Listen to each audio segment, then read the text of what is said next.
Welcome back to the David Pakman Show.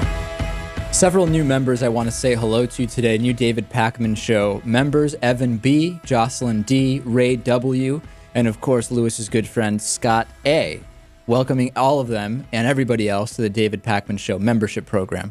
Let's talk about this birther, Lewis, who has been convicted for refusing to deploy. Did you hear about this story? No. Okay. No, our audience may not be surprised to hear that from you. A military jury has convicted an Army doctor who disobeyed orders to deploy to Afghanistan because he questions whether President Barack Obama is eligible to be president.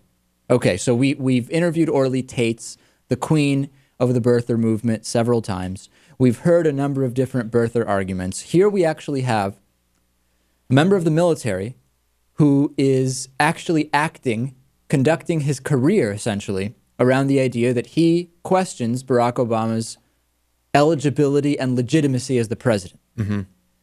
Well, first of all, it was George Bush who sent people to Afghanistan. So I don't see. Right. Well, but I think this is a new deployment. Barack Obama's expanded deployment is what this refers to. And this is a jury in Fort Meade, Maryland, which found Lieutenant Colonel Terrence Lakin guilty of missing a flight that would have gotten him to Kentucky for his eventual deployment. He was convicted of a charge of missing movement by design. He posted a bunch of videos on YouTube, and to say he aligned himself with the birthers is an understatement. And a quote, I think, is, he aligned himself with those who question whether Obama is a natural-born citizen as the Constitution requires for presidents. So essentially, he's a birther. I think that's fair to say. Would you agree? Agreed.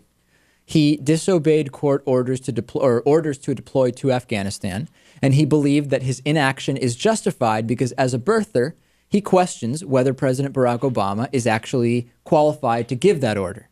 This reminds me, you know of what? Of the Tiller killer Scott Rader trial, where the man who killed abortion doctor Scott Tiller argued, well, I was actually saving lives by taking this one, so you actually should not convict me for this crime. It's kind of the same thing where you're just pulling in things that have no bearing on the actual issue at hand, which is did he miss the deployment date or not? Mm-hmm. Now, he told the military jury he had gone to a chapel to do some, quote, soul searching, and he felt he simply had no choice but to disobey the orders. Pretty bogus. This strikes me as incredibly hypocritical, and I'll tell you exactly why. Conservatives are all for order, military discipline. All of a sudden, enlisted soldiers are now just questioning whether any order is valid based on, is the president really the president? I mean, there's something hilarious about that, is there not? It's odd. I mean, you're not really supporting your fellow troops. You're not really supporting the mission. You're not setting a good example. Certainly not. It's dumb. Talk about two guys guys having to shower with other gay soldiers, affecting unit cohesion, supposedly. Isn't a guy not showing up because he says the president, the guy at the top, isn't really a legitimate president? Isn't that really going to be what affects unit cohesion? That's the argument, I think, that is much more reasonable. Unit cohesion, this guy doesn't think that the commander-in-chief is even qualified or legitimately giving orders. Certainly a conviction here was in order, but I could even argue that a higher conviction, again, the charge was missing movement by design. He may be instigating a revolt, could he not? I think that there's an opportunity here for actually a bigger charge. Questioning the commander-in-chief's validity at giving orders.